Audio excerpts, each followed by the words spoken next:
آپ کا مولانا کے ساتھ ماشاء اللہ بڑا قریبی تعلق ہے، میں نے خود بھی دیکھا ہے، اور بڑی خوش قسمت بھی ہے کہ آپ کو مولانا کی قربت حاصل ہے۔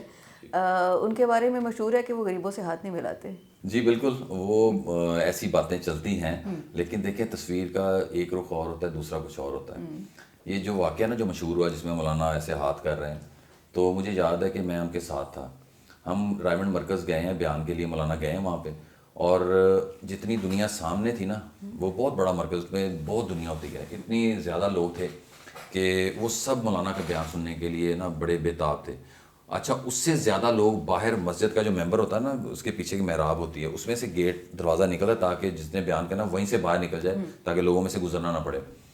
تو میں اور مولانا جب باہر نکلے نا وہاں سے اس ڈور سے، تو یہ جو سامنے مسجد میں لوگ بیٹھے ہیں، یہ اتنا تیزی سے مولانا کی طرف لپکے ہیں مصافحہ کرنے کے لیے، سلام لے لیں، تو وہ اتنا پریشر تھا، مجھے لگ رہا تھا کہ میری پسلیاں ٹوٹ جائیں گی۔ تو میں بڑی مشکل سے اس ڈور سے باہر نکلا، میں گاڑی کے اندر بیٹھ کے آیا تھا، بڑا وہ ڈالا تھا،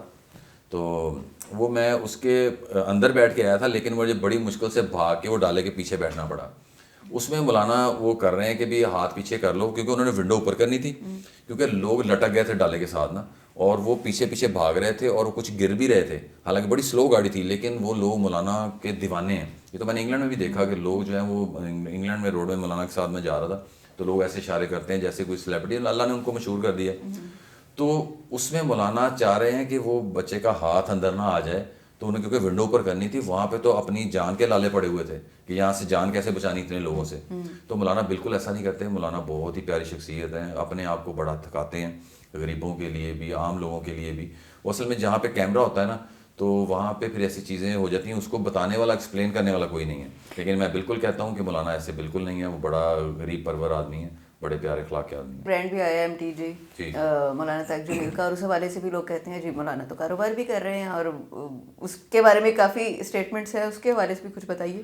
دیکھیں، مولانا نے جو ایم ٹی جے برانڈ بنایا ہے، اس میں زیادہ ان کی نیت یہی ہے، انہوں نے بلکہ خود بھی ایکسپلین کیا ہے کہ میرا یہ دل ہے کہ یہاں سے جتنے بھی لوگ زکوٰۃ دیتے ہیں، صدقہ دیتے ہیں، پھر اسٹوڈنٹ پڑھتے ہیں ان کے مدرسوں میں، لیکن میں یہ چاہتا ہوں کہ بالکل صاف ستھرا مال آئے، جس کے اندر جو ہے وہ انہوں نے یہ کاروبار اس لیے شروع کیا کہ یہاں سے جتنی انکم آئے گی وہ مدارس کو جائے، ان کے جو مدارس ہیں، مطلب ان کے ذاتی استعمال میں وہ اس کو کاروبار کا پیسہ نہیں لیتے۔ حالانکہ اس کے اندر ان کے پارٹنرز بھی ہیں، ان کا تو نام ہے، باقی تو یعنی کہ لوگوں نے بھی انویسٹ کیا ہے جس کے اندر وہ کاروبار چل رہا ہے۔ تو کاروبار کرنے میں کیا حرج ہے؟ ایک نیک آدمی جو ہے وہ مولوی کیوں کاروبار نہیں کر سکتا؟ اس کے بچے نہیں ہیں اس کو، حالانکہ مولانا خود بڑے ایک نواب آدمی ہیں، میں نے ان کی رہائش ساری دیکھی ہوئی ہیں۔ مولانا کوئی چھوٹے موٹے جو ایسے یعنی عام بندے نہیں ہیں، وہ شروع سے زمینوں والے ہیں، کافی اچھے ان کے کاروبار ہیں، ان کے والد صاحب بڑے ذمہ دار تھے، اور مولانا نے بڑی ایک زبردست زندگی گزاری ہوئی ہے۔